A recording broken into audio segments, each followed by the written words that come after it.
Hello dear students, my name is Paras and स्वागत है आप सभी का हमारे YouTube channel as by Paras sir. आज का जो बेसिकली टॉपिक है वो है कंपेयरिंग क्वांटिटीज का।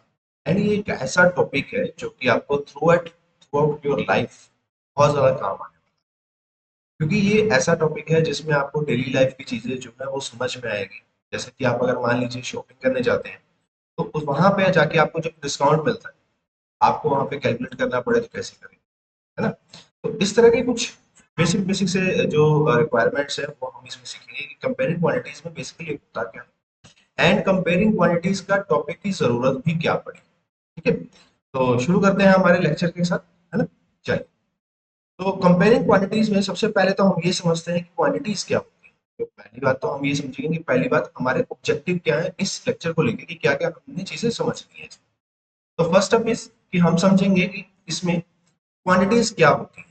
ये जो क्वांटिटीज हम बात करते हैं ये बेसिकली होती क्या है, फिर उसके बारे में ये समझेंगे कि कंपेयरिंग क्वांटिटीज की हमें जरूरत भी क्या पड़ी। ठीक है, फिर कुछ कॉन्सेप्ट जो इसमें इन्वॉल्व होते हैं उसके बारे में डिस्कस करेंगे, जैसे ratio and proportion, percentage, discount, profit and loss and tax and interest.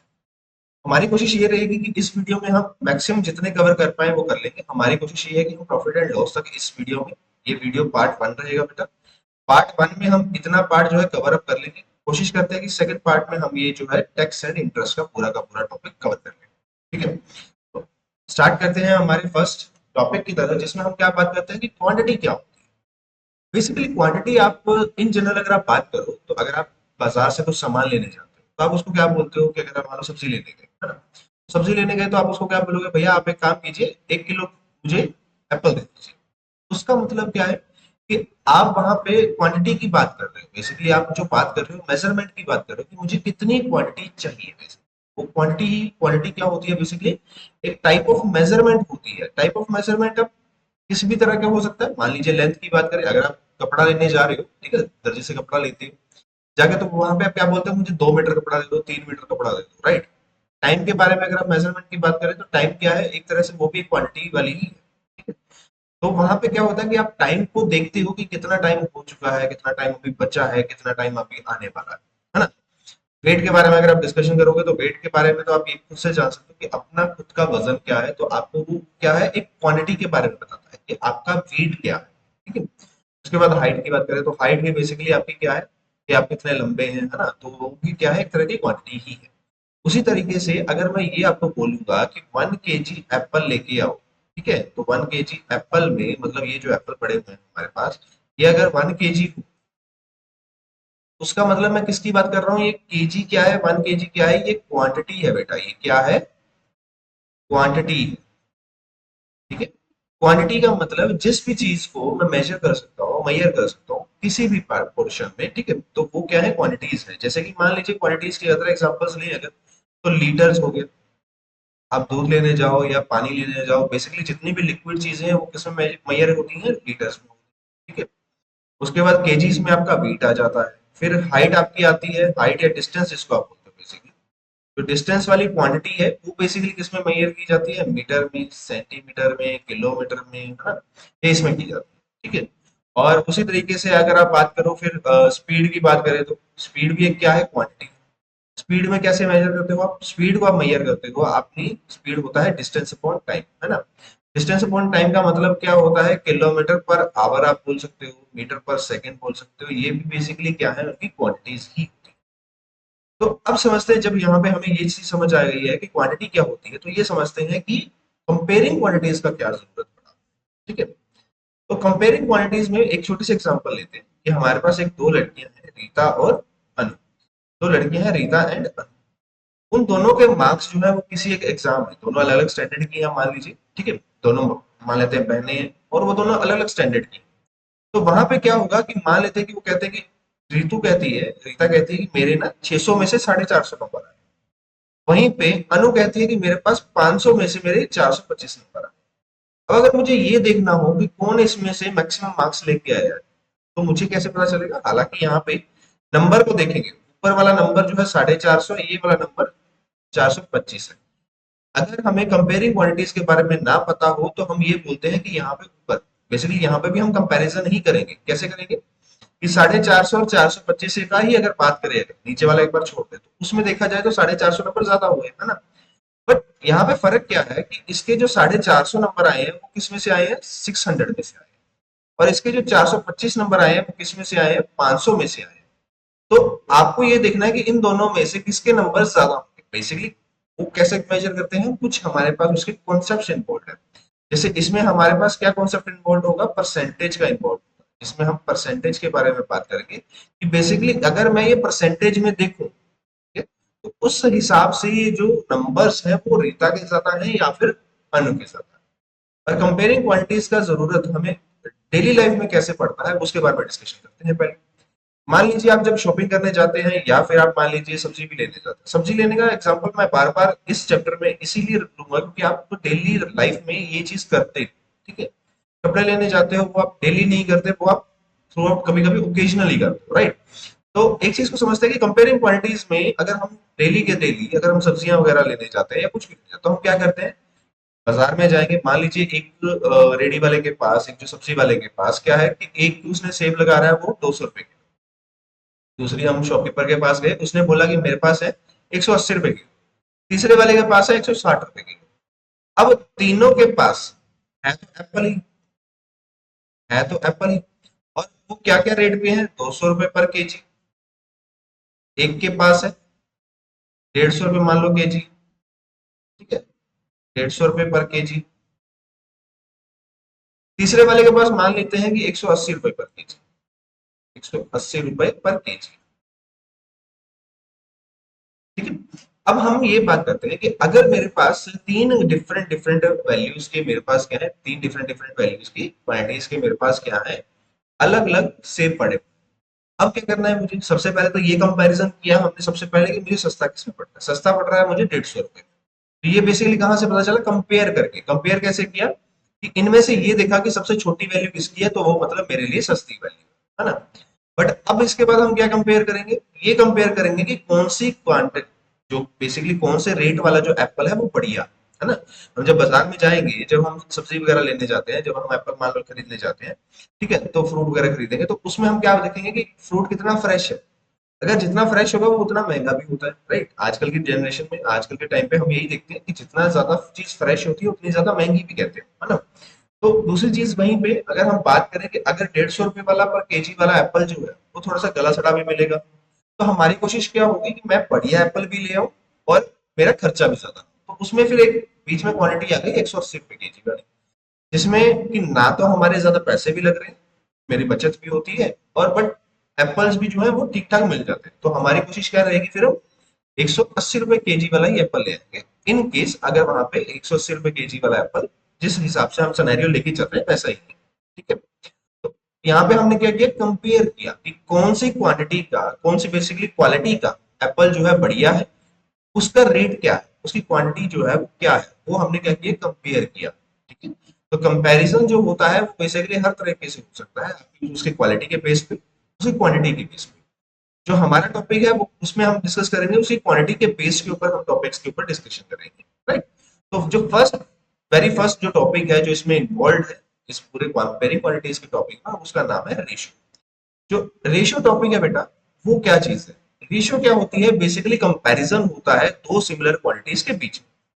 अब सिमिलर क्वांटिटीज के बीच में मैं क्या बोल रहा हूँ कि कंपैरिजन होता है। कंपैरिजन का मतलब, मान लीजिए मेरे पास एक जगह पे 1 लीटर दूध है और दूसरी जगह पे आधा लीटर दूध, ठीक है। अब ये दोनों ही जगह पे अगर आप देखोगे तो रेशो को लिखने का तरीका हमेशा क्या होता है, ए रेशो। इसको आप क्या बोलते हो, इसको आप बोलते हो रेशो, ऐसे लिखते हो आप, ए रेशो बी। बोलते क्या हो, ए इज टू बी। मतलब अगर आप यहाँ पे ए बोला जाए तो इसका मतलब है ए इज टू, ठीक है, ratio of A is to B, ठीक है। तो उसका मतलब क्या है कि मैं ए रेशो बी को क्या बोलूंगा, ए रेशो बी ऐसे लिखा जाएगा। और जनरल केसेस में हम इसको क्या बोलते हैं, ए अपॉन बी ही बोलते हैं। बेसिकली ए अपॉन बी क्या है बेटा, मेरे पास ये एक क्या होती है, फ्रैक्शन होती है। क्या होती है, फ्रैक्शन होती है, ठीक है। तो अभी बात करते हैं, अगर मान लीजिए मेरे पास सिमिलर क्वांटिटीज की अगर मैं बात कर रहा हूँ तो उसका एग्जांपल क्या लेते हैं कि एक हमारे पास क्या है, 1 लीटर दूध है। दूसरी साइड में हमारे पास क्या है, 0.5 लीटर क्या है हमारे पास, वाटर है। ये हमारे पास क्या है, मिल्क है। और ये हमारे पास क्या है, वाटर। ठीक है। मिल्क एंड वाटर में हमने क्या देखा कि हमारे पास जो क्वांटिटी है, क्वांटिटी का मतलब क्या होता है, पहली बात ये समझ लेते हैं। क्वांटिटी का अनदर मीनिंग जो हम लेके चलेंगे इसमें, वो क्या है, बेसिकली यूनिट्स है। इसके अंदर क्या लेके चलेंगे, सिमिलर क्वांटिटीज का मतलब क्या है, यूनिट्स। जो उसकी यूनिट्स है बेसिकली वो सेम होनी चाहिए। मतलब अगर ये लीटर है तो ये भी लीटर होना चाहिए, अगर ये मिलीलीटर है तो ये भी मिलीलीटर होना चाहिए। ठीक है। इसमें हमें अगर इसकी ये देखनी है कि इसकी रेशियो क्या होगी, तो हम क्या उसमें क्या बोलेंगे कि अगर 1 लीटर दूध के लिए मेरे पास कितना पानी है, आधा लीटर पानी, तो मैं ये भी बोल सकता हूँ कि जितना लीटर मेरे पास पानी है उसका डबल मेरे पास क्या है, मिल्क। जितने लीटर मेरे पास पानी है उसका डबल ही क्या है, मेरे पास मिल्क है। तो इन जनरल हम क्या बोलेंगे, इसकी रेशियो क्या आएगी, 1:2:1 है। मतलब कि जो अगर मेरे पास ओवरऑल अगर देखा जाए, अगर मेरे पास 1 लीटर, एग्जांपल के तौर पे अगर हम ले कि अगर मेरे पास 1 लीटर पानी है तो वो 2 लीटर मेरे पास दूध होगा। अगर आधा लीटर पानी है तो 1 लीटर मेरे पास क्या होगा, दूध होगा। उससे डबल कर लिया। ठीक। तो बेसिकली रेशियो क्या होता है, यही पार्ट होता है बेसिकली, आप कितना पार्ट उसका जो है वो हमारा कंपैरिजन में जाता है कि बेसिकली उन दोनों के बीच में सिमिलैरिटी, जो दोनों सिमिलर क्वांटिटीज है उनके बीच में रिलेशन क्या है, कि मुझे कितनी चीज जरूरत है, कितनी चीज की जरूरत नहीं है। जैसे कि अगर हम एग्जांपल के तौर पर समझे, अगर मान लीजिए आप कोई शिकंजी बनाते हैं, अभी गर्मियों का टाइम चल रहा है right? तो गर्मियों के सीजन में अगर आप बोले कि आपकी मम्मा ने आपको बोला कि शिकंजी बनानी है, तो आपको पता नहीं है कि कैसे बनाता, तो आपने मम्मा से पूछा कि चलो बताओ मुझे, एक गिलास पानी में मुझे कितनी चीनी चाहिए। तो आप यहाँ पे क्या बोलोगे कि 1 गिलास पानी में मुझे शुगर कितनी चाहिए। तो मान लेते हैं मम्मा ने बोला कि 4 चम्मच चाहिए, 4 टेबल स्पून मान लेते हैं कि उसमें क्या चाहिए होगी, चीनी चाहिए। ठीक है। अब अगर आपको मान लीजिए आपके घर पे मेहमान आ गए बहुत ज्यादा, मान लीजिए 20 आ गए। अब 20 अगर आपके पास 20 से थोड़ा सा एग्जाम्पल छोटा ले लेते हैं, चलिए 10 मान लेते हैं, आपके लिए कैलकुलेशन इजी बनाते हैं। अगर मान लेते हैं कि मेरे पास क्या आ गए, 10 मेहमान आ गए, अब 10 गिलास मुझे क्या बनानी पड़ेगी, शिकंजी बनानी पड़ेगी। तो सब शिकंजी के लिए मुझे क्या देखना है कि बेसिकली जितना भी मेरे पास, अभी ये कंपैरिजन मैं आपको बता रहा हूँ, कंपैरिजन का मतलब क्या। ठीक है। रेशियो इसमें मत लेके चलना, यहाँ पे हम क्या बोल रहे हैं कि 1 गिलास के लिए अगर मुझे 4 चम्मच चाहिए, 1 गिलास के लिए अगर 4 चम्मच चाहिए, तो बेसिकली फिर मैं क्या बोलूंगा कि मुझे 10 गिलास के लिए कितने चम्मच चाहिए होंगे, तो उसका आंसर होगा बेटा 10 गिलास के लिए 40 चम्मच चाहिए। ये कॉन्सेप्ट कहाँ से आता है, कंपैरिजन वाला, बेसिकली आपका ये यूनिटरी मेथड होता है, वहीं से आता है। यूनिटरी मेथड क्या कहता है कि अगर मैं मान लीजिए शॉपिंग करने जाता हूँ, और शॉपिंग करने के लिए क्या, आप टॉफी लेने जाते हो। ठीक है। किराना की शॉप पे गए, आपने बोला कि मुझे भैया आप एक काम कीजिए, 5 रुपए की टॉफी दे दीजिए। ठीक है। तो उसने आपने उससे पहले पूछा कि 1 रुपए की कितनी आएगी, उसने बताया कि 1 रुपए की दो आएगी, तो 5 रुपए में आपको कितनी मिलेंगी, 10 मिलेंगी। वो क्या है, बेसिकली यूनिटरी मेथड, कि आप पहले क्या पता करते हो कि एक यूनिट की वैल्यू क्या है, उससे फिर आप निकालते हो कि बाकी टाइम बाकी जो वैल्यूज है वो क्या होगी। वैसे ही हमने यहाँ पे क्या देखा कि एक यूनिट की वैल्यू जो है वो मेरे पास कितनी आ रही है बेटा, 0.5 लीटर आ रही है। और अगर मैंने 2 लीटर की निकालनी है, मतलब क्या बोल रहा हूँ, एक यूनिट की वैल्यू 0.5 लीटर है, तो 2 यूनिट की वैल्यू क्या आ जाएगी, डबल। डबल क्या आएगा, 1 लीटर आएगा। यही तो हम बोल रहे हैं कि अगर आधा लीटर पानी है तो उसके लिए 1 लीटर दूध। आई होप ये टॉपिक आपको जो है क्लियर हो चुका होगा। रेशो का टॉपिक बड़ा इजी टॉपिक रहता है। Next topic is proportion. अब ये जो प्रोपोर्शन है ये कुछ डिफरेंट चीज नहीं है, क्योंकि अगर आप ध्यान से देखोगे तो A:B यहाँ पे लिखा हुआ है और C:D यहाँ पे लिखा हुआ है। इसका मतलब क्या है, A:B और C:D में आप ये बोलते हो कि जब दो कोई भी रेशियो आपस में इक्वल हो जाए, तब वो हम बोलते हैं कि वो दोनों आपस में एक ही प्रोपोर्शन में, मतलब दोनों का पार्टीशन जो है, दोनों का पोर्शन जो है बेसिकली वो सेम। ठीक है। तो इसका मतलब हम ये कह सकते हैं कि A:B, रेशियो रेशियो C:, इसको रेशियो रेशियो भी बोल सकते हैं, इसको प्रोपोर्शन भी बोल सकते हैं कि A:B is proportional to C:D, तो आप ऐसा भी बोल सकते हो। तो दो यहाँ पे हमें क्या बताता है, प्रोपोर्शन मैथमेटिकल एक स्टेटमेंट है जो कि basically equality of two ratios को बताता है, दो रेशियोज की इक्वालिटी को बताता है। तो इसका मतलब हम क्या बोलेंगे, A:B को हम क्या लिख सकते हैं, A/B, और C:D को क्या लिख सकते हैं, C/D लिख सकते हैं। अब अगर हम यहाँ से क्रॉस मल्टीप्लाई करते हैं तो हमारे पास जो वैल्यू बनेगी वो बेसिकली रिजल्ट क्या बनेगा, AD is equal to BC। आप इस रिजल्ट को डायरेक्टली यूज कर सकते हो अपने प्रोपोर्शंस निकालने के लिए और वैल्यूज निकालने के लिए। ठीक है। तो ये तो है प्रोपोर्शन का। अब इसके बेस पे कुछ क्वेश्चंस करने की कोशिश करते हैं। ठीक है। फर्स्ट क्वेश्चन है जो हमारे पास वो है, find the ratio of 20 gram paper two 1 kg of soap. अगर हम यहाँ पे इसकी वैल्यू निकालें तो कई बच्चे क्या करेंगे, यहाँ पे 20 प्लस 20:1 ये बता देंगे, इसका आंसर आ जाएगा। कई बच्चे सीधा डायरेक्ट बताएंगे, ठीक है, बट ये क्वेश्चन गलत हो जाएगा। क्यों गलत हो जाएगा? क्योंकि हमें रेशियो का कॉन्सेप्ट समझने के लिए ये चीज समझनी पड़ेगी कि रेशियो की डेफिनेशन क्या थी। रेशियो की डेफिनेशन थी कि जो रेशियो होता है वो बेसिकली कंपैरिजन होता है दो सिमिलर क्वांटिटीज के बीच। और यहाँ पे जो ये पेपर है वो ग्राम में है और ये जो सॉल्ट है वो किसमें है, किलोग्राम में। तो बेसिकली मुझे क्या बताना है, यहाँ पे इन दोनों की रेशियो बतानी है, तो मुझे इन दोनों की क्वांटिटीज, बेसिकली इनके यूनिट्स जो है वो सेम रखनी पड़ेगी। तो इसका मतलब है मुझे जो ये 1 kg है इसको क्या बनाना पड़ेगा, सबसे पहले ग्राम्स में कन्वर्ट करना पड़ेगा। तो सबसे पहले समझते हैं कि 1 kg में ग्राम्स, 1 kg में बेटा आपके पास 1000 ग्राम होते हैं। मैं अगर ये बोल रहा हूँ कि मेरे पास 20 ग्राम ऑफ पेपर है और 1000 ग्राम ऑफ सॉल्ट है, तो उसमें मेरी जो रेशियो आएगी बेसिकली वो क्या आएगी, तो बेसिकली आपको अगर रेशियो निकालनी है तो इसमें आप क्या बोल रहे हो कि पेपर की, अगर पेपर और सॉल्ट की मुझे क्या निकालनी है, रेशियो निकालनी है। एक बार इसको जरा पूरा लिख लेते हैं। मान लीजिए मुझे क्या निकालनी है, पेपर और सॉल्ट की मुझे क्या निकालनी है, रेशियो निकालनी है। तो उसमें आप क्या बोलोगे कि मुझे 20 ग्राम क्या है मेरे पास पेपर है और 1000 ग्राम क्या है मेरे पास सॉल्ट। तो यहाँ पे अगर आप डिवीजन करोगे दोनों तरफ से, अगर आप डिवीजन करोगे तो क्या हो जाएगा, जीरो से जीरो कैंसिल हो, और ये टू के टेबल पे वाली जो चीज है वो एक पे बजाय क्या हो जाएगी, 50 हो जाएगी। बेसिकली जो पेपर एंड सॉल्ट की जो रेशियो आएगी बेटा, वो मेरे पास क्या आएगी, 1:50 आएगी। इसका मतलब क्या कि अगर मेरे पास 1 ग्राम, अगर मेरे पास 1 ग्राम पेपर है तो उसके बदले में मेरे पास 50 ग्राम क्या होगा, सॉल्ट। ठीक है, ये अब यहाँ पे अगर आप ध्यान से देखो, 20 ग्राम छोटी क्वांटिटी है, छोटी वैल्यू है, और 1 kg जो कि बेसिकली थाउजेंड्स ग्राम है वो बड़ी क्वांटिटी है। तो आप यहीं से अंदाजा लगा सकते हैं कि एक पेपर मतलब 1 ग्राम पेपर जो है वो बेसिकली किसके यूनिट्स के बराबर होगा, 50 ग्राम के सॉल्ट के बराबर। ठीक है, चलिए नेक्स्ट चीज समझते हैं। अगर मान लीजिए हमारे पास क्या लिखा आ जाए कि हमारे पास एक प्रपोर्शन मिल जाए, ये बेसिकली क्या है, एक प्रपोर्शन ही कह सकते हैं क्योंकि इक्वल टू का साइन है, तो उसको हम क्या समझेंगे, प्रपोर्शन समझेंगे। तो अब हमें क्या बोला गया कि find the value of x if x is equal, if x ratio 20/3 is equal to 3:4। तो हमने क्या सीखा था कि अगर मान लीजिए कि x रेशियो, यहाँ पे उन्होंने क्या बोल रहा है, x ratio 20/3 is equal to, वो क्या बोल रहा है, 3:4 बोल रहे हैं। हम यहाँ पे क्या बोलेंगे कि अगर रेशियो दी हुई है तो हम उसको क्या लिखेंगे, x/20/3, बेसिकली अपॉन में लिखेंगे, इक्वल टू में क्या आ जाएगा, 3:4 आ जाएगा। अब ये जो 20/3 है ये उधर जाके क्या हो जाएगा बेटा, क्रॉस मल्टीप्लाई। तो नेक्स्ट स्टेप में क्या लिखोगे आप कि x is equal to 3/4 into 20/3। तो यहाँ पे अगर आप देखोगे 3 से 3 कैंसल आउट, 4 से यहाँ पे 20 जो है वो 5 टाइम्स हो जाएगा। तो x की जो वैल्यू है बेसिकली वो मेरे पास कितनी आएगी, 5। यहाँ पे जो करेक्ट आंसर बनेगा वो क्या बनेगा, आपका 5 बनेगा। ठीक है, आई होप यहाँ तक आपको जो है रेशियो का कॉन्सेप्ट और प्रोपोर्शन का कॉन्सेप्ट जो है काफी हद तक समझ आ चुका होगा, राइट।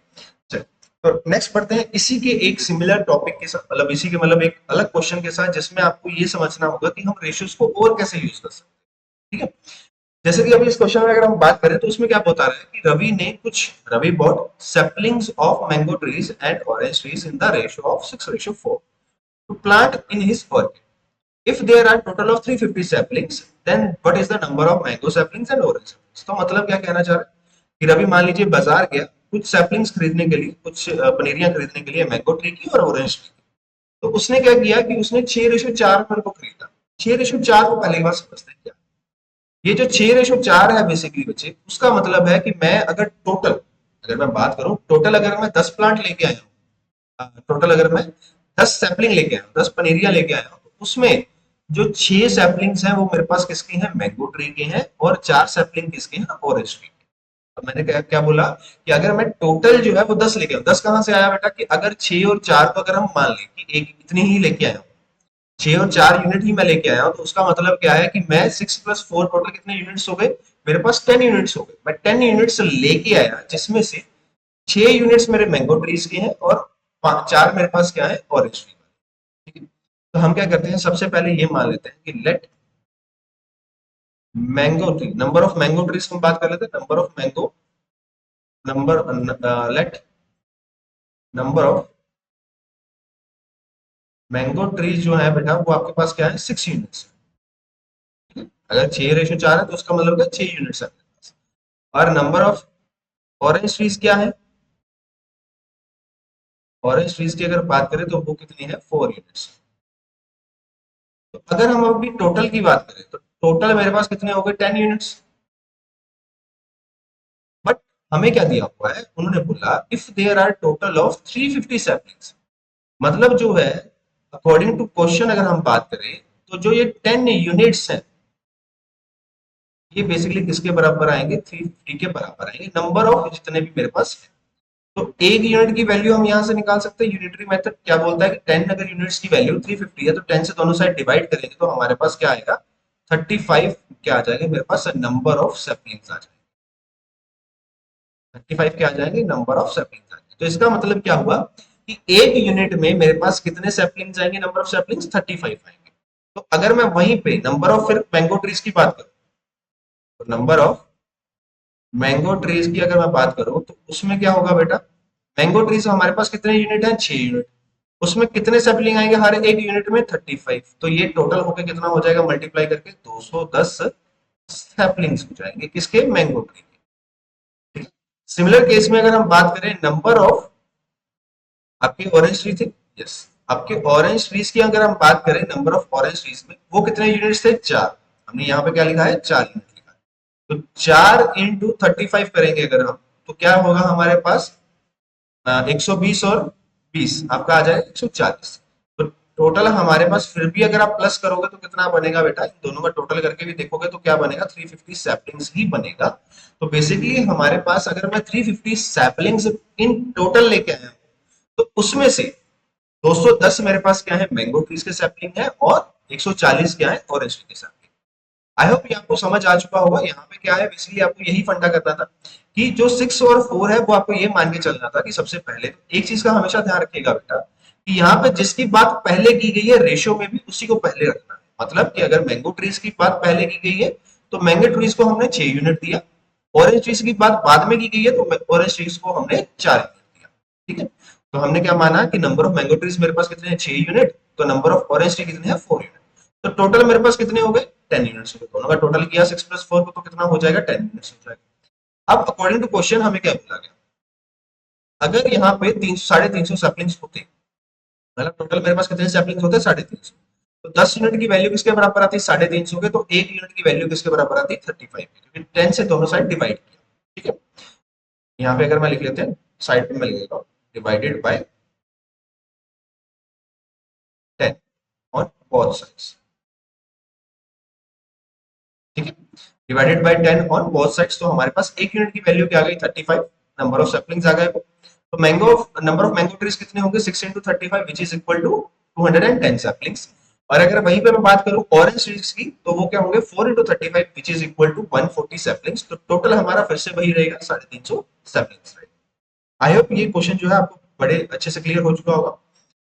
नेक्स्ट जो टॉपिक है वो हमेशा जो है आपका रेशियो से ही रिलेटेड रहता है, तो हम उसको जो है एक रियल लाइफ के बेसिस पे एक बार समझ के देखते हैं। आप ये डेली लाइफ में बहुत बार यूज करते हैं, जिसमें हम बात करते हैं परसेंटेज की। परसेंटेज क्या है, परसेंटेज बेसिकली जब आप शॉपिंग करने जाओ तब भी आपको वो परसेंटेज दिखेगा, कहाँ पे आप कस्टमर, एज ए कस्टमर आप क्या बोलते हो, भैया आप एक काम कीजिए मुझे डिस्काउंट बताइए कितना देंगे आप। या फिर आप किसी भी शॉपिंग मॉल में जाते हो या फिर किसी भी आप रेस्टोरेंट्स में जाते हो, वहां पे जाके आपको ये दिखा होता है कि डिस्काउंट मिल रहा है। तो वो भी क्या है, बेसिकली परसेंटेज वैल्यूज है। और अगर आप मान लीजिए आपके फादर या आपके पेरेंट्स कोई बिजनेस करते हैं, ठीक है, तो उसमें वो क्या देखते हैं कि कोई चीज मैं कितने में खरीद के लेके आया और कितने में बेच रहा हूँ, ठीक है, और कितना प्रॉफिट मैं कमा रहा हूँ, वो भी क्या है, बेसिकली परसेंटेज का एक पार्ट है। आप अपनी जो है मोबाइल फोन्स यूज करते हो, मोबाइल फोन्स में आपकी जो बैटरी होती है, जब फोन डाउन हो जाता है, जिसमें भी आप अभी आप देख रहे हो, मोबाइल हो लैपटॉप हो, जिसमें भी आप ये वीडियो देख रहे हो, उसमें आप ये देखोगे कि आपकी जो है बैटरी लाइफ होती है, ठीक है, बैटरी होगी, तो बैटरी को अगर आप चार्ज करते हो तो वो जब 100% चार्ज होती है, हम यही बोलते हैं ना कि फुल चार्ज जब होती है, तो हम क्या बोलते हैं कि वो 100% चार्ज होती है। तो ये बेसिकली कॉन्सेप्ट कहाँ से आया, पहले तो इसको समझते हैं। जो परसेंटेज होता है, ये परसेंटेज जो वर्ड है ये डिराइव किया गया है लैटिन वर्ड्स परसेंटम से। परसेंटम, परसेंटम का मतलब क्या होता है, पर सेंट, मतलब अगर आप इसको भी देखोगे तो सेंट जो होता है, अंग्रेज लोग क्या बोलते हैं इसको, सेंट को बोलते हैं 100। ठीक है, तो पर 100 के बारे में हम बात करते हैं, यहाँ पे किसकी बात करते हैं हम, पर 100 और पर 100 जैसा मर्जी लिख लीजिए आप। इसको डिनोट कैसे किया जाता है, डिनोट करने के लिए हमारे पास सिंबल होता है ये परसेंटेज, इसको हम क्या बोलते हैं, ये सिंबल होता है परसेंटेज का। ठीक है, तो हम क्या बोलते हैं, परसेंटेज क्या होती है, एक पोर्शन होता है किसी ना किसी होल का। इस लाइन को समझने का बहुत मतलब है। Percentage is a portion of, और होल क्या होता है 100%। इसका मतलब क्या हुआ कि मैं ये बोल रहा हूं कि अगर मान लीजिए ये मेरी पूरी की पूरी बैटरी चार्ज, फुल चार्ज, ये वाली बैटरी क्या है अभी फुल चार्ज है। अगर ये फुल चार्ज है तो मैंने क्या बोला कि ये फुल चार्ज है, तो इसका मतलब ये 100% चार्ज। तो कोई भी चीज अपने आप में हमेशा क्या होती है 100% होती है, ये चीज हमेशा याद रखिए।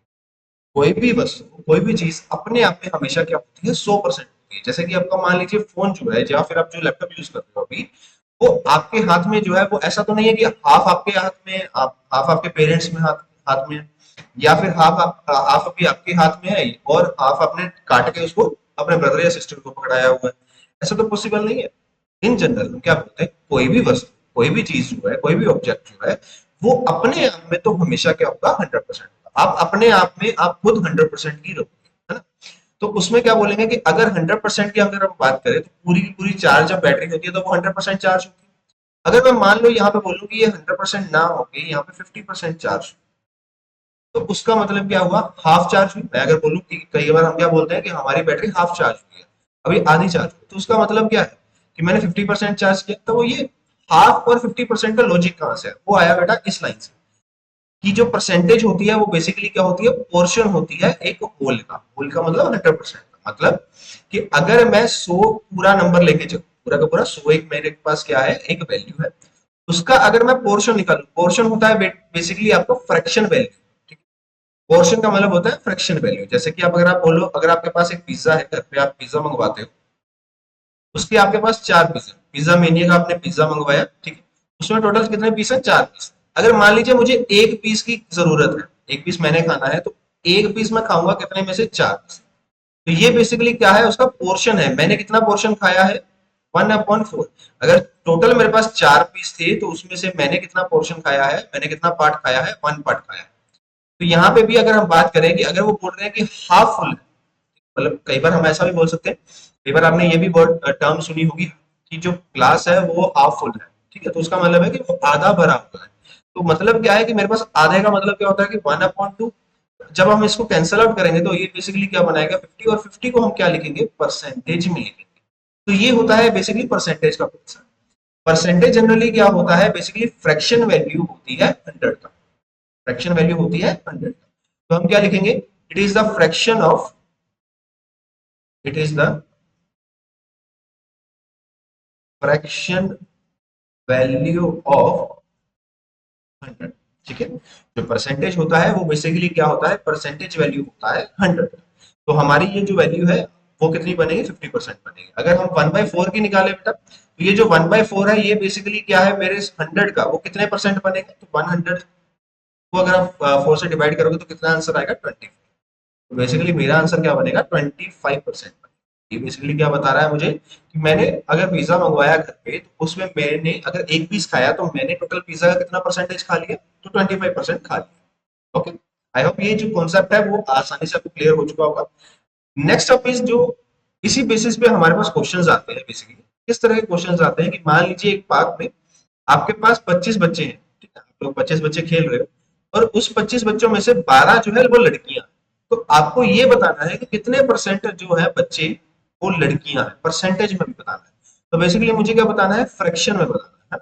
इसको अभी हम थोड़ा सा रुक के करते हैं, पहले हम थोड़े से इसके इजी क्वेश्चंस करें, इसको हम उसके बाद समझेंगे, ताकि आपको जो है कॉन्सेप्ट जो है वो बहुत ज्यादा अच्छे से क्लियर हो जाए कि जो हमारा परसेंटेज का टॉपिक है वो कैसे करना चाहिए।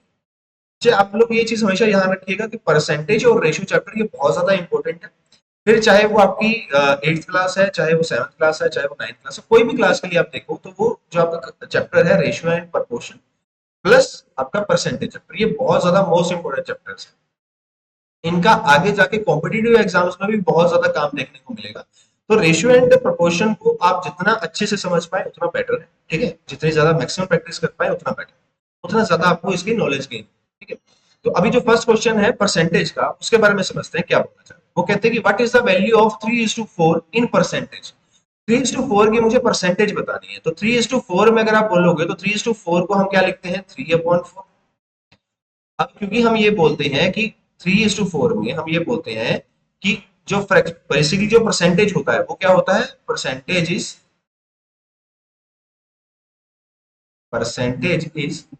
A fraction value. परसेंटेज क्या होती है, एक फ्रैक्शन वैल्यू होती है 100 की, तो हम क्या बोलेंगे 3/4 इंटू 100 अगर हम लिखते हैं तो ये क्या बनाएगा, बेसिकली मेरा परसेंटेज वैल्यू बनाएगा। तो 4 के टेबल पे अगर 25 के डिवाइड करोगे तो वो कितने पे आएगा, 25। 4 के टेबल पे अगर आप 100 को डिवाइड करोगे तो वो कितने पे आएगा, 25 पे। तो 3 इंटू 25 कितना हो जाएगा, 75। तो ये बेसिकली बेसिकली 75 क्या आएगा, 75% आएगा, 75% आएगा, क्योंकि हम परसेंटेज में बोल रहे हैं कि परसेंटेज क्या होती है, फ्रैक्शन वैल्यू होती है मेरी 100 का। तो 3/4 इंटू 100 अगर हम करते हैं तो वो क्या हो जाएगा, 75%।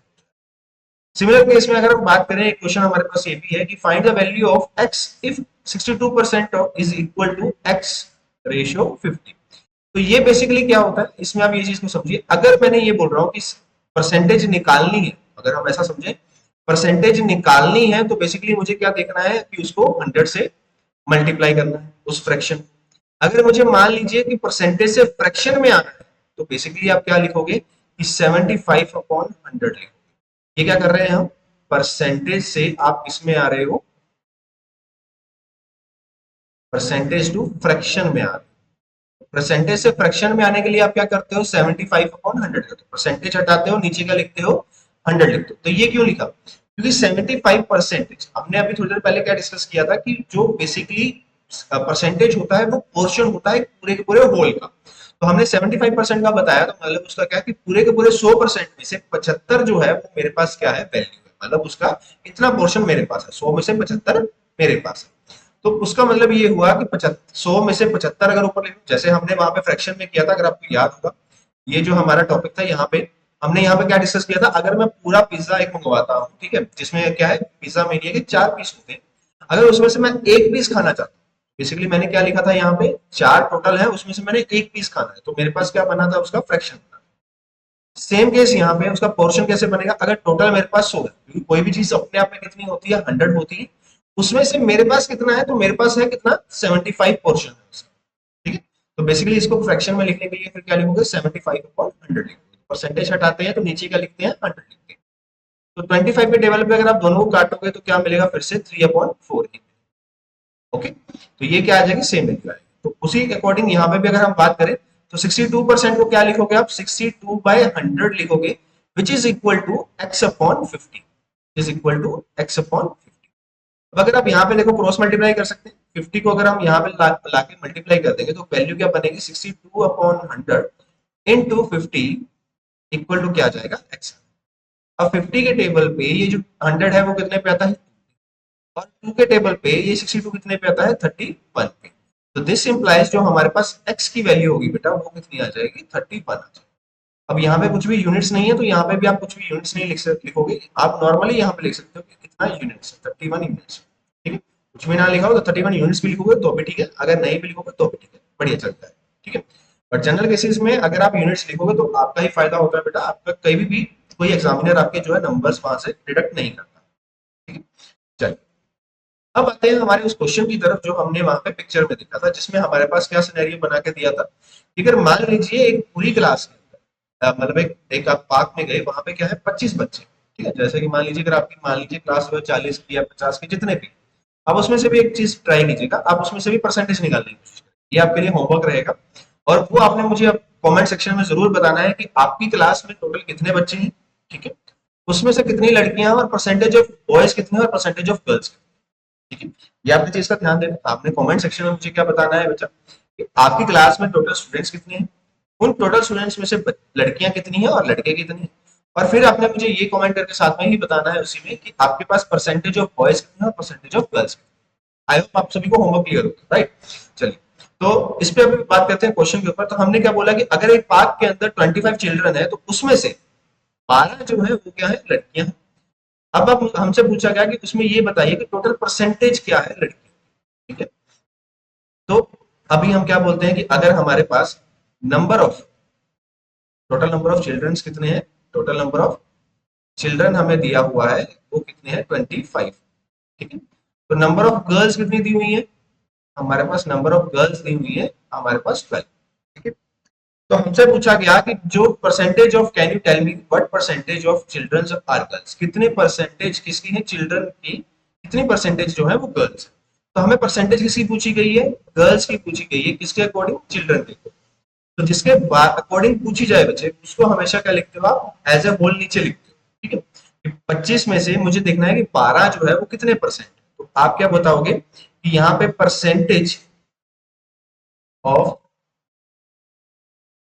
चिल्ड्रन, गर्ल्स इन परसेंटेज, आप यहाँ पे ये भी लिख सकते हो उसको, percentage of girls, percentage of girls in children.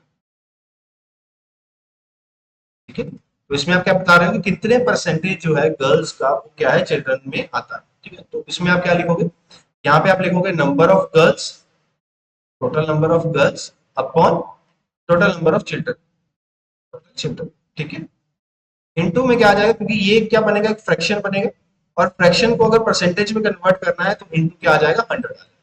तो आप क्या लिखोगे, 12 मेरे पास अगर लड़कियां हैं उसमें से 25, 25 में से, तो वो क्या हो जाएगा आपका 12/25 इंटू 100। तो 25 के टेबल पे अगर आप देखोगे तो ये कितने में जाएगा, 4 पे। तो 12 इंटू 4 कितना होता है, 48% होता है। तो अगर मान लीजिए मुझसे ये पूछा गया कि अगर मेरे पास 48% क्या है, लड़कियों की परसेंटेज है, तो क्या बॉयज की निकाल सकते हैं हम बिना कुछ और काम किए, तो निकाल सकते हैं। कैसे कि अगर मान लीजिए मैं ये बोल रहा हूँ कि ये जो पूरी की पूरी क्वांटिटी है वो अपने आप में कितनी है बेटा, 100%, अपने आप में कितनी है, 100% है। और 100% में से अगर मेरे पास परसेंटेज ऑफ गर्ल्स कितनी आई है, 48% आई है, तो अगर 100 में से मैं 48 निकाल दूंगा तो वो मेरे पास क्या आएंगे, बॉयज की परसेंटेज आ जाएगी। तो आपको अगर पूछा जाए percentage of boys, percentage of boys in all children, तो क्या लिखोगे आप, 100% माइनस 48%, तो आपका क्या आंसर आ जाएगा, 52% क्या होंगे मेरे पास बॉयज। जो है आपको परसेंटेज का टॉपिक अभी पूरा का पूरा क्लियर हो चुका होगा, राइट। तो हमारा जो नेक्स्ट टॉपिक है उसके ऊपर मूव ऑन करते हैं फटाफट। तो जो नेक्स्ट टॉपिक है वो परसेंटेज से ही मिलता जुलता है, जितने भी अभी टॉपिक्स आएंगे बच्चे वो सारे के सारे परसेंटेज से ही रिलेटेड होंगे। तो आपको जो है वो कोशिश करनी है कि परसेंटेज के टॉपिक को जितना अच्छे से समझ पाओ उतना बढ़िया। अगर ये वीडियो देख रहे हो तो बेटा एक ही बार में वीडियो को देखना। अगर आप पहले थोड़ा आपको काम है तो पहले आप प्लीज काम निपटा के अपना फिर ही वीडियो को देखिएगा, तभी फायदा है। अदरवाइज तो आप बीच में जो है अगर छोड़ के जाओगे तो आपके लिए इतना ज्यादा मुश्किल होगा बाद में समझना। तो आप इस पूरी वीडियो को एकदम पूरे एंड तक देखिएगा। एंड सेकंड थिंग बच्चे, अगर आप लोगों ने सब्सक्राइब नहीं किया हुआ है चैनल को तो मेक श्योर कि सब्सक्राइब कर लीजिएगा और बेल आइकन को ऑन कर लीजिएगा, ताकि आने वाले जितने भी आपको नोटिफिकेशन है हमारे वीडियोस के रिलेटेड वो आपको मिलते रहे। एंड बने रहिएगा हमारे साथ, ताकि आपको बहुत सारे वीडियोस जो है इसी के रिलेटेड, इसी टॉपिक्स के रिलेटेड आपको और भी ज्यादा बेटर एक्सप्लेनेशन के साथ प्रोवाइड की जाए। चलिए, और ध्यान से आप जो है अपना लाइक करना मत भूलिएगा अपनी वीडियोस को। ठीक है, तो जो ये वीडियोस है उनको लाइक जरूर कर दीजिएगा और शेयर कीजिएगा अपने मैक्सिमम फ्रेंड्स के साथ। बात करते हैं अभी इंक्रीज और डिक्रीज इन परसेंटेज के बारे में। बेसिकली आपको जब हमने देखा कि आपको जब आप शॉपिंग करने जाते हो, ठीक है, तो वहां पे क्या देखते हो कि आपको एक कोई चीज मिल रही है, मान लीजिए 5,000 रुपए की, आपने उसको बोला कि मुझे डिस्काउंट दे 10% का, उसने आपको डिस्काउंट दे दिया। तो वो बेसिकली क्या करता है, आपके होल परसेंट 100% में से 10% कम करके आपको देता है ना। तो वही चीज हमारी यहाँ पे, तो हम क्या बोलते हैं कि अगर परसेंटेज इंक्रीज की बात करें, परसेंटेज इंक्रीज में हम क्या देखेंगे, amount of increase upon original amount into 100। इसके एक एग्जांपल लेते हैं। मान लीजिए मेरे पास कोई चीज 100 रुपए की थी, 100 रुपए की कोई चीज थी, उसको मैंने 120 रुपए में बेचने की कोशिश कर, ठीक है, या फिर ऐसा समझ लेते हैं कोई चीज 100 रुपए की मान लेते हैं, हम एक काम करते हैं, रुपए नहीं लेते हैं, आप नहीं तो प्रॉफिट एंड लॉस में चले जाओ उसमें। आप एक काम करते हैं, 100 यूनिट जो है मैंने उसको कितना बना दिया, 120 यूनिट बना दिया। तो इसमें अगर आप देखोगे तो 100 से मेरा 120 यूनिट में चेंज कितने का आया है, तो चेंज आया है बेटा 20 का। मतलब जो अमाउंट ऑफ इंक्रीज, इंक्रीज कितना हुआ है 20 का। अब जो परसेंटेज इंक्रीज है, बेसिकली जो परसेंटेज इंक्रीज है वो बेसिकली क्या होगा मेरे पास, 20 अपॉन ओरिजिनल अमाउंट क्या है मेरे पास, 100। ओरिजिनल अमाउंट क्या है 100 इंटू क्या आ जाएगा 100, तो 100 से 100 कैंसिल आउट होगा, तो कितने परसेंट इंक्रीज आएगा, 20% का इंक्रीज आएगा। ठीक है, सिमिलरली अगर हम बात करें परसेंटेज डिक्रीज की, तो अमाउंट ऑफ डिक्रीज जितनी भी हुई है अपॉन ओरिजिनल अमाउंट इंटू 100 करोगे तो वो बेसिकली क्या आएगा, आपका परसेंटेज डिक्रीज आएगा। जैसे कि मान लीजिए एग्जाम्पल के तौर पर अगर हम बात करें, कोई चीज जो है 100 रुपए, तो मान लीजिए 100 जो है उसकी यूनिट से, 100 यूनिट से मेरी अभी जो वैल्यू है वो 80, 100 यूनिट से अब 80 हुई। अब बच्चे क्या करेंगे कि सर यहाँ पे तो 100 से 120 हुआ, 20 का फर्क आया, तो यहाँ पे भी आंसर कितना आ रहा है मेरे पास, आपका 20% आ रहा है ना। यहाँ पे भी 100 से 80 हो गया, 20 का फर्क आ रहा है, तो 20% आंसर आ रहा है, बिल्कुल करेक्ट है। बट आपने कभी भी डायरेक्टली जंप नहीं करना अपने कंक्लूजन की तरफ जब तक आप उसको कैलकुलेट नहीं कर लेते, क्योंकि हो सकता है कि यहाँ पे जो है आपकी वैल्यू चेंज हो जाए। हो सकता है कि यहाँ पे 100 की बजाय मैं कुछ और दे देता, वैल्यू चाहे मेरी चेंज हो जाती, 20 ही कम होता, बट उसकी जो परसेंटेज वैल्यू है वो डिफर कर जाती है। ठीक है, तो अब इस चीज को समझते हैं कि 100 को अगर मैंने क्या किया है 80 बनाया है, तो उसमें मेरा कितने का डिक्रीज आया बेटा, 20 का डिक्रीज आया। तो उस परसेंटेज को डिक्रीज में अगर मैं देखूं तो परसेंटेज डिक्रीज मेरा कितना होगा, तो वो कितना होगा बेटा 20 जो आपका डिक्रीज हुआ किसके ऊपर, 100 के। 100 मेरी ओरिजिनल अमाउंट है, इनटू क्या आ जाएगा 100 आ जाएगा, तो 100 से 100 कैंसिल आउट होगा, तब भी इसका आंसर क्या आएगा 20% आएगा। बट ये क्या बोलेंगे हम 20% डिक्रीज बोलेंगे, उस केस में हमने क्या बोला था 20% इंक्रीज, इसमें हम क्या बोलते हैं 20% डिक्रीज बोलते हैं। इसके ऊपर कुछ क्वेश्चंस करके देखते हैं ताकि आपको बेटर पता चले कि इसके बारे में हमने डिस्कशन क्या किया। राइट, चलिए आप एक काम कीजिए, वीडियो को पॉज कीजिए और आप ना जो है क्वेश्चन को करने की ट्राई। आई होप आपने वीडियो को पॉज करके चेक कर लिया होगा, है ना, कि क्या मेरे जो आंसर्स है वो बनते हैं। अब जरा इस पे ऊपर थोड़ा सा काम करते हैं कि हम ये देखते हैं कि जो आपने अभी आंसर्स निकाले हैं क्या वो करेक्ट है या नहीं। तो हमने क्या बात की, in a wild life survey it was found that the population of certain species of rat increased from, अब यहाँ पे क्या बोला बेटा, इंक्रीज्ड बोला। इंक्रीज कहां से कहां तक हो गया, 12,000 से 15,000, मतलब उनकी जो बेसिकली स्पीसीज की पॉपुलेशन है, नंबर ऑफ जो है रैट्स जो है वो इंक्रीज हो गए कहां से कहां तक, 12,000 से 15,000 तक। Find the percentage increase on in the population. तो सबसे पहले जो है हम क्या लिखेंगे, ओरिजिनल पॉपुलेशन। गिवन क्या है हमारे पास, गिवन है हमारे पास ओरिजिनल पॉपुलेशन। ओरिजिनल पॉपुलेशन क्या है, ओरिजिनल पॉपुलेशन ऑफ रैट्स जो है वो हमारे पास क्या दिया हुआ है, 12,000 दिया हुआ। उसके बाद क्या लिखोगे आप, इंक्रीज पॉपुलेशन। तो इंक्रीज पॉपुलेशन क्या आएगी, इंक्रीज पॉपुलेशन ऑफ रैट्स आएगा हमारे पास 15,000। ठीक है, तो हमारे पास चेंज क्या आएगा, change in population, change in population कह दो या फिर चेंज इन, जो बेसिकली अमाउंट इंक्रीज बोलो बात एक ही है, चेंज इन पॉपुलेशन क्या लिखेंगे हम, वो क्या आएगी बेटा 15,000 माइनस 12,000, तो ये बेसिकली क्या हो जाएगा 3,000। ठीक है, अब हमसे क्या बोला गया कि ये मुझे ये बताओ कि ये परसेंटेज में कितना होगा। ठीक है, तो एक काम करते हैं, हम एक नई स्लाइड डाल लेते हैं यहाँ पे ताकि आपको जो है इस क्वेश्चन को आप अच्छे से समझा पाए।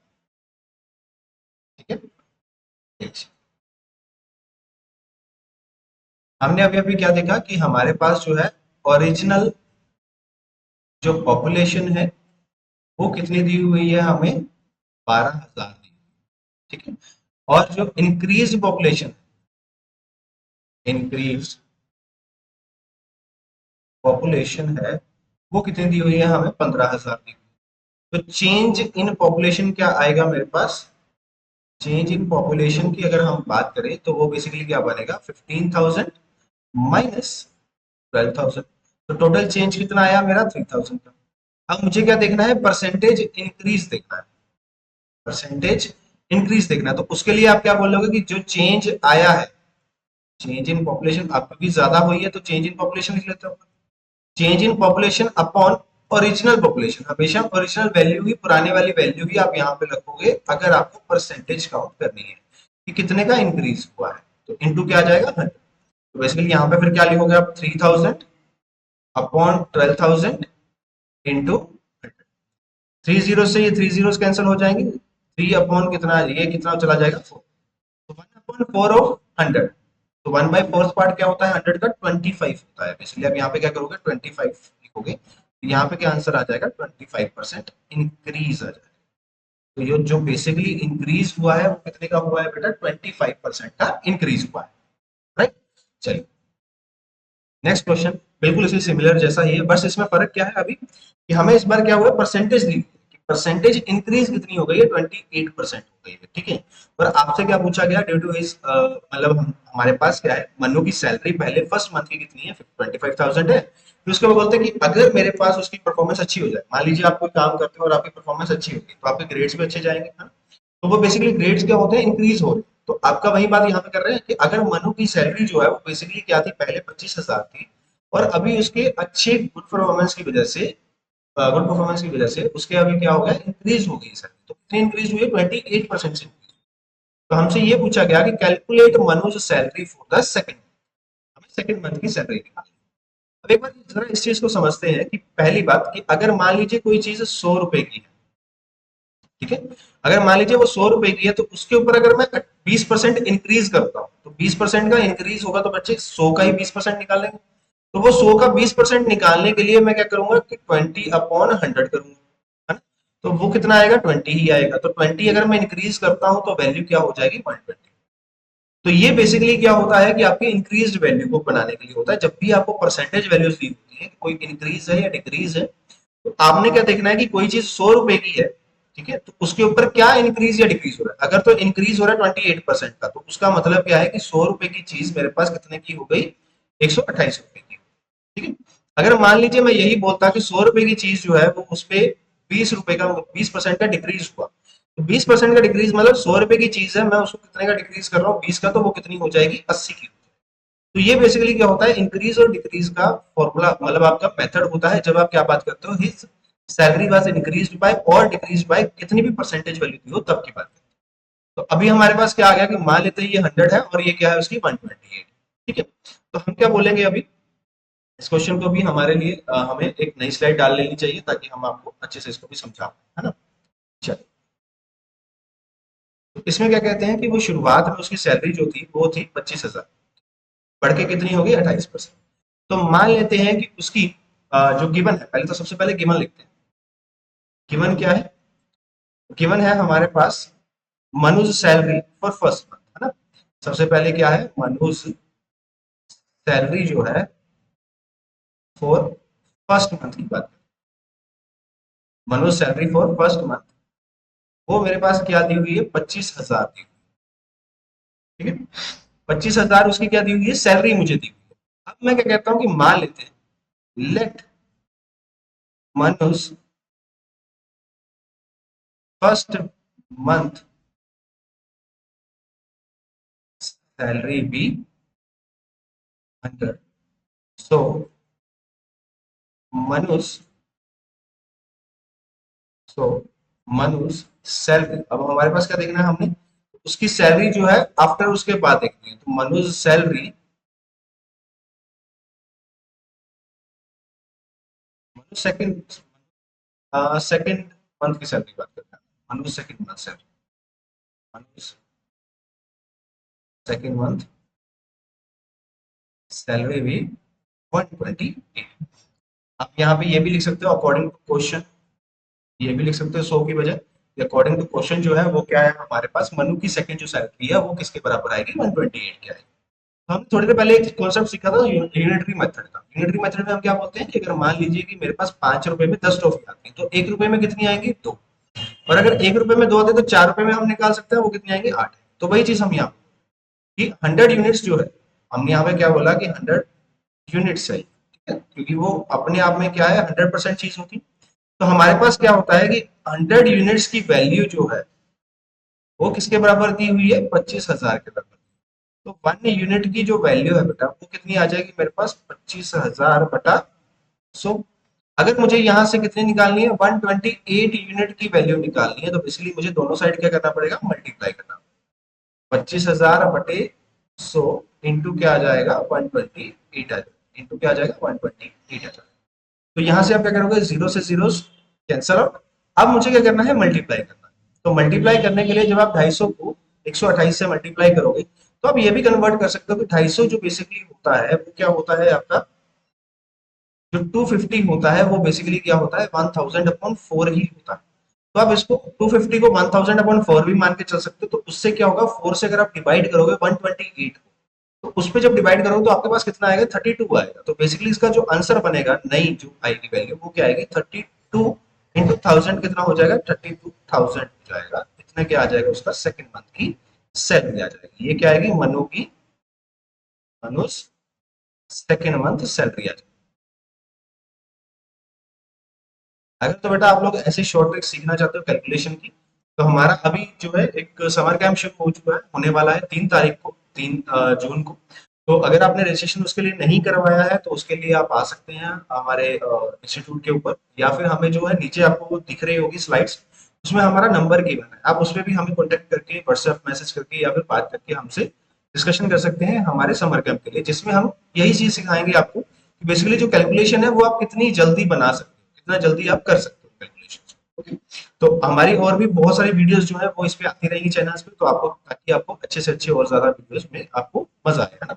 अगर आप हमारे जो कैंप है उसके बारे में अगर आप जानना चाहते हो, ठीक है, तो उसका मैं आपको अभी एक थोड़ा सा एक झलक से दे देता हूँ, तो जिससे आपको ये समझ आ जाएगा कि हम बेसिकली कर क्या रहे हैं उसमें, है ना।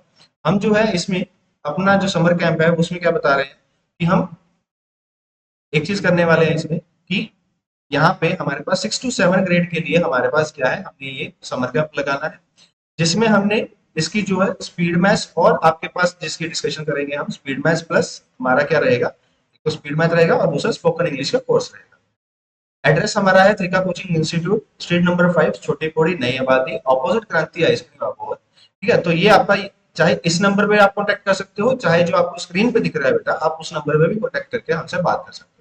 और स्पेशल डिस्काउंट चल रहा है हमारा अभी के लिए फर्स्ट 20 एडमिशन के लिए, तो अपना टाइम वेस्ट मत कीजिए। 3 जून को हमारा ये सेशन स्टार्ट हो जाएगा और आज 30 मई हो चुकी है, आपके पास बहुत ही कम दिन बचे हैं। अगर आपने अभी भी रजिस्ट्रेशन नहीं करवाया तो करवा सकते हैं और आप हमें मिल सकते हैं। वहां पे आपको ये भी सिखाया जाएगा कि आप 98 इंटू 97 की जो मल्टीप्लीकेशन है, इतने बड़े नंबर्स की जो कैलकुलेशन है वो आप विद इन 5 सेकेंड्स कैसे कर सकते हैं, ठीक है। चलिए कंटिन्यूटी में आते हैं हमारे अब नेक्स्ट टॉपिक की तरफ। जो नेक्स्ट टॉपिक है वो बेटा है हमारा डिस्काउंट। डिस्काउंट का टॉपिक बेसिकली क्या है, एक परसेंटेज डिक्रीज का ही डिस्काउंट का ही टॉपिक होता है। परसेंटेज डिक्रीज जो होता है डिस्काउंट जो है वो बेसिकली परसेंटेज डिक्रीज का ही टॉपिक है। कैसे, अब हम ये चीज को समझते हैं। मान लीजिए मैंने अभी थोड़ी देर पहले क्या बताया था कि परसेंटेज क्या होती है, अपने आप में कोई भी चीज क्या होती है, पूरी पूरी 100%, कोई भी चीज होल होती है तो वो 100%। मान लीजिए आप कहीं पे शॉपिंग करने, वहां पे कुछ सेलिंग प्राइस होता है, मार्केट प्राइस होता है, उनका जो टैग लगा होता है उसके ऊपर वो क्या बोलता है कि आपको डिस्काउंट। तो बेसिकली जो वहां पे मार्केट प्राइस होता है वो अपने आप में क्या होता है 100%, वो अपने आप में क्या होता है 100% होता है। तो उसमें से अगर मैं डिस्काउंट देता हूँ, बेसिकली उसमें से मैं डिक्रीज कर रहा हूँ परसेंटेज वैल्यू को। अगर मेरी परसेंटेज वैल्यू डिक्रीज हो रही है तो बेसिकली मैं कौन सा टॉपिक लगा रहा हूँ, इसमें परसेंटेज डिक्रीज, ठीक है। तो उसी के ऊपर हमारे पास कुछ फॉर्मूलाज, बिल्ट इन फॉर्मूलाज बनाए रखे हैं हमने, उसी के बारे में डिस्कस करते हैं। डिस्काउंट जो होता है, जो चीज याद रखने वाली है वो यहाँ पे क्या है कि डिस्काउंट जो होता है वो हमेशा किसके ऊपर मापा जाता है, मतलब किसके ऊपर मेजर किया जाता है, किसके ऊपर काउंट किया जाता है, तो वो है मार्केट प्राइस या फिर mark price. Basically market price और मार्केट प्राइस का क्या मतलब होता है कि जो आपको चीज वहां पे मिलती है, मतलब आप जब शॉपिंग करने जाते हैं, ठीक है, तब आपको वहां पे जो प्रोडक्ट है वहां पे उसके प्रोडक्ट के ऊपर कोई चिप्स है, कोई कुरकुरे है या कुछ भी है, उसके ऊपर कुछ प्राइस लिखा होता है, प्राइस टैग लिखा होता है। ज्यादातर जो सेलर होते हैं वो आपको उसी के प्राइस पे देते हैं। अगर कोई आपका जानकार है कुछ है तो वो आपको सस्ते में भी कोई चीज दे सकता है ना। तो वो बेसिकली क्या है, मार्क प्राइस का कॉन्सेप्ट है कि वहां पे जो लिखा हुआ है, जो मार्क है, उसको आप क्या बोलते हो, मार्क प्राइस। सेलिंग प्राइस वो प्राइस होता है जिसपे हम चीज को, वो आप सामने वाला इंसान आपको बेच रहा है, ठीक है, वो आपको बेच रहा है, ठीक है। तो जब आप खरीद रहे हो तो वो आपके लिए क्या हो जाता है, कॉस्ट प्राइस। बड़ा ही सिंपल सा कॉन्सेप्ट है इसमें। पर सबसे पहले हम डिस्काउंट को समझते हैं। डिस्काउंट बेसिकली क्या है, mark price minus selling price ही होता है। डिस्काउंट क्या होता है कि जो भी मेरी मार्क प्राइस वैल्यू है उसमें से मैंने कितना उसको बेचा है, कितने की चीज को मैंने कितने में बेचा। जैसे मान लेते हैं कि अगर हम एग्जांपल के तौर पे लेते हैं, 120 रुपए मेरा क्या था, मार्केट प्राइस था, और उसके ऊपर मैंने क्या कर दिया, 20 रुपए का डिस्काउंट दे दिया। तो मैंने क्या किया है, मेरे पास 20 रुपए का डिस्काउंट देने के बाद सेलिंग प्राइस क्या बन गया, 100 रुपीज। अब बच्चे जो मेरे पास परसेंटेज डिक्रीज, अगर आपने अभी तक वीडियो देखा है तो आप लोग अभी क्या कहोगे कि सर जो परसेंटेज डिक्रीज का टॉपिक था उसमें अगर हमने 20 कम किया तो 20% आंसर आ गया, है ना। यहाँ पे वो चीज नहीं चलेगी। क्यों नहीं चलेगी बेटा, ये हमने अभी अभी क्या बोला है कि डिस्काउंट जो होता है वो किसके ऊपर काउंट होता है, मार्केट प्राइस के ऊपर काउंट। और जो हमारा परसेंटेज डिक्रीज या इंक्रीज था वो किसके ऊपर काउंट होता था, ओरिजिनल अमाउंट। और ओरिजिनल अमाउंट हम रखते थे नीचे। इसका मतलब क्या है कि यहाँ पे जो चेंज आया है बच्चे वो कितने का आया है, 20 का। और वो डिस्काउंट कितने का हो गया, 20 का। तो नीचे क्या रखेंगे हम, एमपी ही रखेंगे। अब एमपी क्या है, मेरी ओरिजिनल अमाउंट, तो एमपी क्या आएगी, 120 आएगी, ठीक है।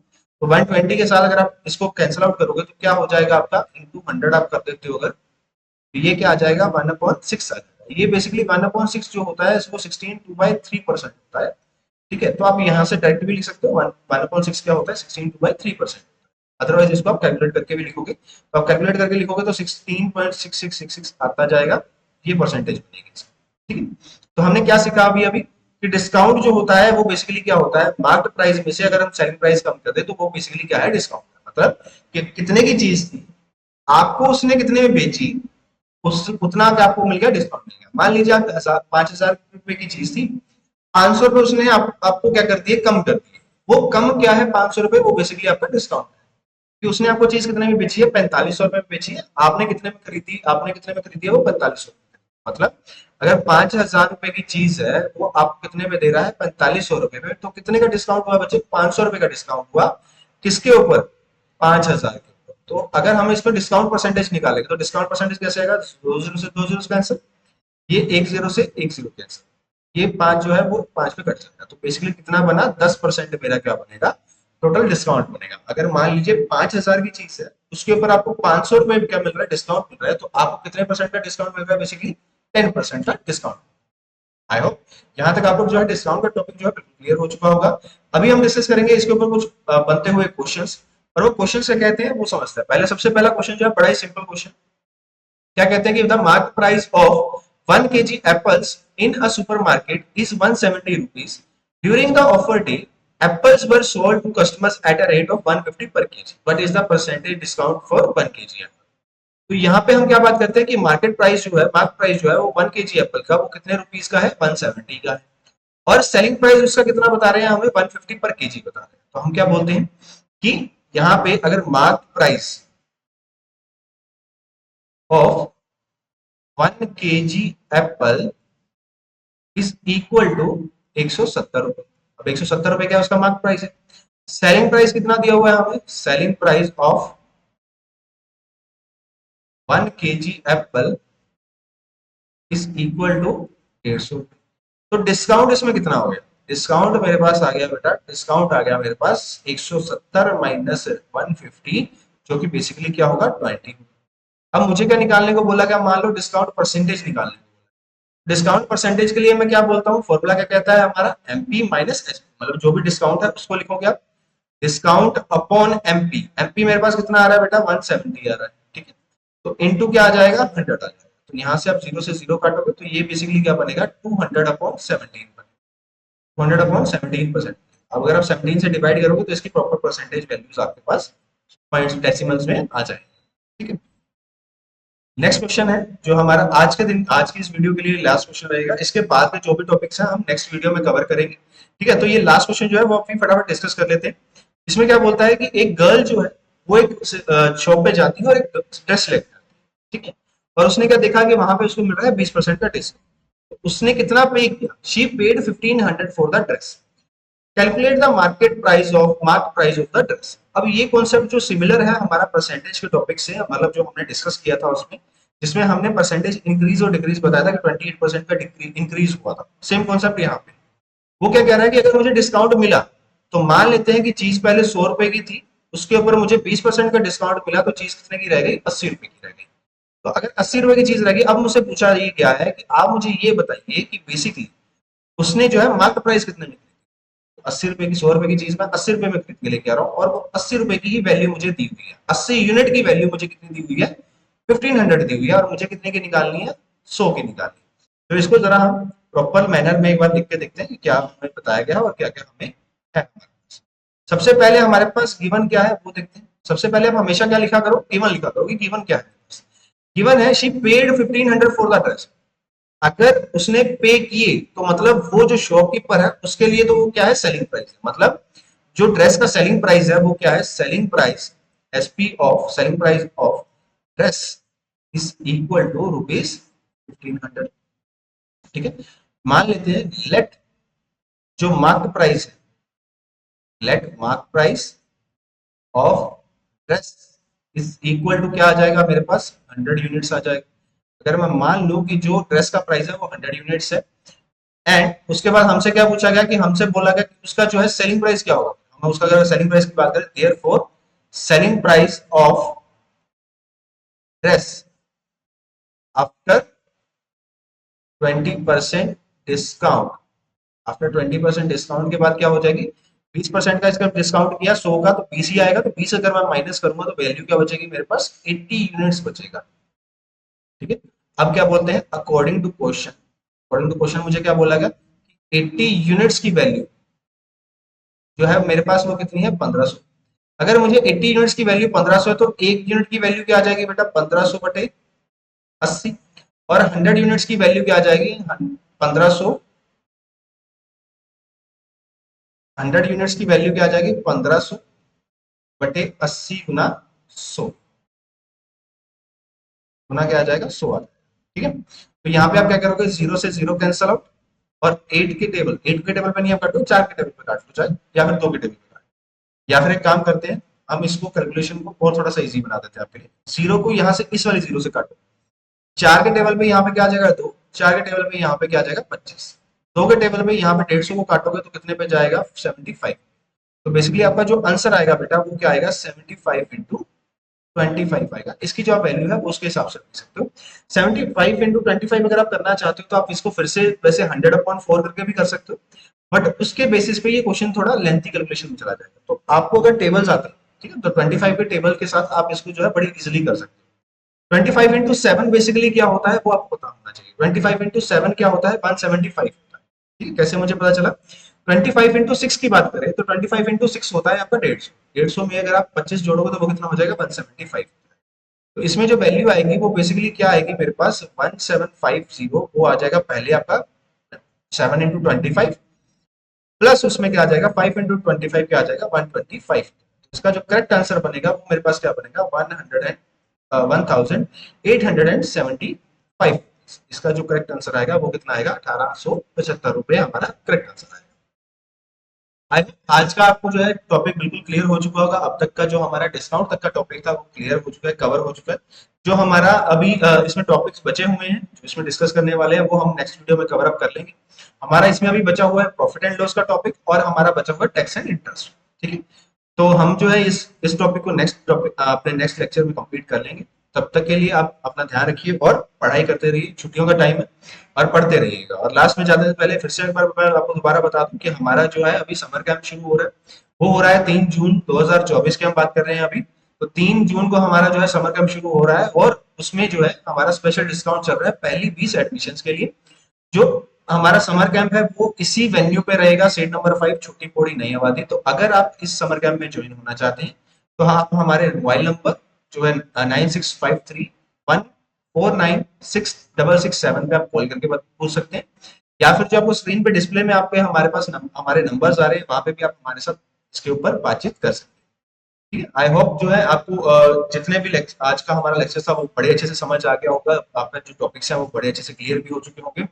तो आप ये वीडियो को अगर आपको पसंद आई है तो आप इसको शेयर कीजिएगा अपने फ्रेंड्स के साथ, एंड मोस्ट प्रोबेबली अगर आपको ये चीज पसंद आ रही है तो आई होप आप आगे वाले सेक्शन, आगे वाले जो भी वीडियोस है वो भी पसंद आएंगे। तो मेक श्योर कि आप सब्सक्राइब कर लीजिएगा चैनल को, और वीडियो को जो है अपना लाइक कर दीजिएगा, और साथ में बेल आइकन जरूर दबा दीजिएगा। चलिए मिलते हैं हमारी नेक्स्ट वीडियो में, तब तक के लिए bye bye, take care, happy learning, keep studying बेटा, बाय, टेक केयर।